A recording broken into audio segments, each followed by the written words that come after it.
ನಮಸ್ಕಾರ, welcome to VSK Karnataka recipes. ಇವತ್ತು ನಾನು ಎಣ್ಗಾಯಿ ಬದನೆಕಾಯಿ ಮಾಡುತ್ತಿದ್ದೇನೆ. ಇದು ತುಂಬಾ ರುಚಿಕರವಾಗಿರುತ್ತದೆ. ರೊಟ್ಟಿ, ಚಪಾತಿ ಮತ್ತು ಅನ್ನದ ಜೊತೆಗೆ ಸವಿಯಬಹುದು. ಬನ್ನಿ ರೆಸಿಪಿ ಸ್ಟಾರ್ಟ್ ಮಾಡೋಣ. ನಮ್ಮ ವಿಡಿಯೋ ಫಸ್ಟ್ ಟೈಮ್ ನೋಡುತ್ತಿದ್ದರೆ ಚಾನಲ್ ಅನ್ನು ಸಬ್ಸ್ಕ್ರೈಬ್ ಮಾಡಿ, ಫೇಸ್ಬುಕ್ ಪೇಜ್ ಫಾಲೋ ಮಾಡಿ. ನಾನಿಲ್ಲಿ ಬದನೆಕಾಯಿಗಳನ್ನು ಕಟ್ ಮಾಡಿ ಇಟ್ಟುಕೊಂಡಿದ್ದೇನೆ. ಈಗ ಒಂದು ಪಾತ್ರೆ ತೆಗೆದುಕೊಳ್ಳಿ.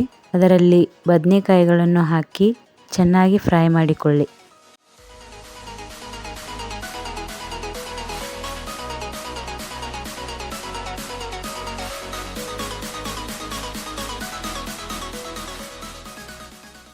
ಈಗ ಬದನೆಕಾಯಿಗಳನ್ನು ಒಂದು ಪ್ಲೇಟಿಗೆ ತೆಗೆದು ಇಟ್ಟುಕೊಳ್ಳಿ. ಈಗ ಒಂದು ಪಾತ್ರೆ ತೆಗೆದುಕೊಳ್ಳಿ. ಅದರಲ್ಲಿ 1 ಕಪ್ ಶೇಂಗಾವನ್ನು ಫ್ರೈ ಮಾಡಿಕೊಳ್ಳಿ.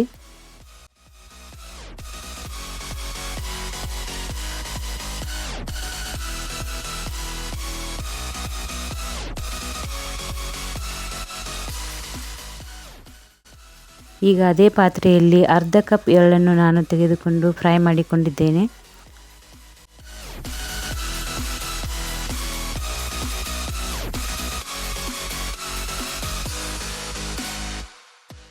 ಈಗ ಇದನ್ನು ಒಂದು ಪ್ಲೇಟಿಗೆ ತೆಗೆದು ಇಟ್ಟುಕೊಳ್ಳಿ.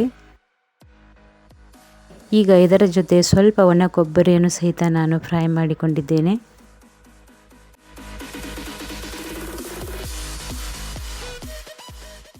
ಈಗ ಅದೇ ಪಾತ್ರೆಯಲ್ಲಿ 5 ಸ್ಪೂನ್ ಕೊತ್ತಂಬರಿ ಕಾಳು, 4 ಲವಂಗ, 4 ಕರಿಮೆಣಸಿನ ಕಾಳು ಹಾಗೂ ಏಲಕ್ಕಿಯನ್ನು ತೆಗೆದುಕೊಂಡಿದ್ದೇನೆ. ಈಗ ಇವುಗಳನ್ನೆಲ್ಲ ಚೆನ್ನಾಗಿ ಫ್ರೈ ಮಾಡಿಕೊಳ್ಳಿ.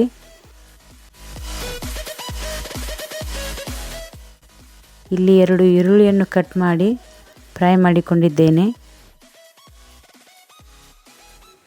ಇದರ ಜೊತೆ 2 ಟೊಮಾಟೋವನ್ನು ಸಹಿತ ನಾನು ಫ್ರೈ ಮಾಡಿ ಇಟ್ಟುಕೊಂಡಿದ್ದೇನೆ. ಈಗ ಇವುಗಳನ್ನೆಲ್ಲ ಮಿಕ್ಸಿಗೆ ಹಾಕಿಕೊಳ್ಳಿ. ಇದರ ಜೊತೆ ನಾನು 2 ಸ್ಪೂನ್ ಖಾರದ ಪುಡಿ, ಅರ್ಧ ಸ್ಪೂನ್ ಅರಿಶಿನ ಪುಡಿ, ರುಚಿಗೆ ತಕ್ಕಷ್ಟು ಉಪ್ಪು ಹಾಗೂ ಸ್ವಲ್ಪ ಧನಿಯಾ ಪುಡಿ, ಸ್ವಲ್ಪ ಗರಂ ಮಸಾಲ. ಈಗ ಮೊದಲಿಗೆ ಇವುಗಳನ್ನು ರುಬ್ಬಿಕೊಳ್ಳಿ. ಇದು ಚೆನ್ನಾಗಿ ರುಬ್ಬಿದ ನಂತರ ಇದರ ಜೊತೆ ಈರುಳ್ಳಿ ಮತ್ತು ಟೊಮೆಟೊವನ್ನು ಹಾಕಿಕೊಂಡು ರುಬ್ಬಿರಿ. ಇದರ ಜೊತೆ ನಾನು ಸ್ವಲ್ಪ ಬೆಲ್ಲ ಮತ್ತು ಹುಣಸೆ ರಸ ಹಾಕಿಕೊಂಡಿದ್ದೇನೆ. ಗ್ರೈಂಡ್ ಮಾಡಿಕೊಳ್ಳಿ. ಈಗ ಬದನೆಕಾಯಿಗೆ ಗ್ರೈಂಡ್ ಮಾಡಿದ ಮಸಾಲೆಯನ್ನು ತುಂಬಿಕೊಳ್ಳೋಣ.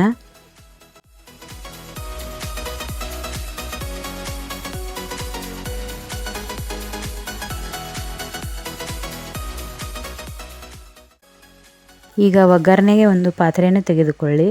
ಇದರಲ್ಲಿ ಸ್ವಲ್ಪ ಸಾಸಿವೆ, ಸ್ವಲ್ಪ ಜೀರಿಗೆ ಇವುಗಳನ್ನು ಫ್ರೈ ಮಾಡಿಕೊಂಡು ಇದರ ಜೊತೆ 2 ಕಟ್ ಮಾಡಿದ ಈರುಳ್ಳಿಯನ್ನು ಹಾಕಿಕೊಂಡಿದ್ದೇನೆ. ಈಗ ಇದನ್ನು ಚೆನ್ನಾಗಿ ಫ್ರೈ ಮಾಡಿಕೊಳ್ಳಿ. ಇದರ ಜೊತೆ ಕರಿಬೇವು, ಸ್ವಲ್ಪ ಕೊತ್ತಂಬರಿಯನ್ನು ಹಾಕಿಕೊಂಡಿದ್ದೇನೆ. ಕಸ್ತೂರಿ ಮೇಥಿ 2 ಸ್ಪೂನ್ ಹಾಕಿಕೊಳ್ಳಿ. ಈಗ ಇವುಗಳನ್ನೆಲ್ಲ ಚೆನ್ನಾಗಿ ಫ್ರೈ ಮಾಡಿಕೊಳ್ಳಿ. ಶುಂಠಿ ಬೆಳ್ಳುಳ್ಳಿ ಪೇಸ್ಟ್ 1 ಸ್ಪೂನ್,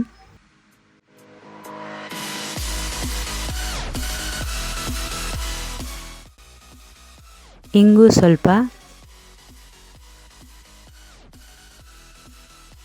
ಈಗ ಮಸಾಲೆ ತುಂಬಿದ ಬದನೆಕಾಯಿಗಳನ್ನು ಇದರಲ್ಲಿ ಹಾಕಿಕೊಳ್ಳಿ.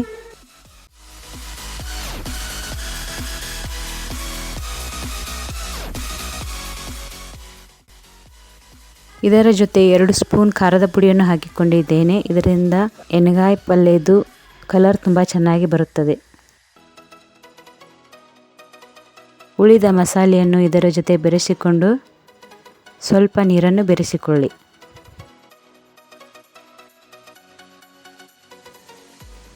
ಚೆನ್ನಾಗಿ ಮಿಕ್ಸ್ ಮಾಡಿಕೊಳ್ಳಿ.